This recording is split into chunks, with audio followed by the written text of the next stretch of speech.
అమ్మ బిడ్డని కనేటప్పుడు గర్భంలో పిండం పెరుగుతుంటే, గర్భం పెద్దదవుతుంటే ఒంగోలేక, నిలబడలేక, ఆహారం సహించక,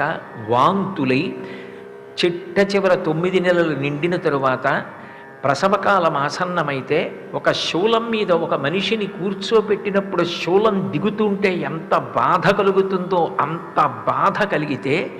అంత రక్తం పోతే, మళ్ళీ తను బ్రతుకుతానో బ్రతకనో తెలియకపోయినా బిడ్డకి జన్మనివ్వాలని అంత త్యాగబుద్ధితో, అంత ప్రేమతో, అంత ఆర్తితో బిడ్డని కని, అంత నిప్పితో ఉండి కృతజ్ఞత చెప్పడం రాని పసిపిల్లవాడు అమ్మ గుండెలలోకి చేరినంత మాత్రం చేత వీడు నా బిడ్డ అన్న భావన కలగగానే నిత్తురు పాలగా మార్చి పడుతున్న తల్లికి నేనేమివ్వగలను అడిగారు శంకరాచార్య. దాతుం నిష్కృతి ఉన్నతోపి తనయత్తస్యై జనంజై నమః.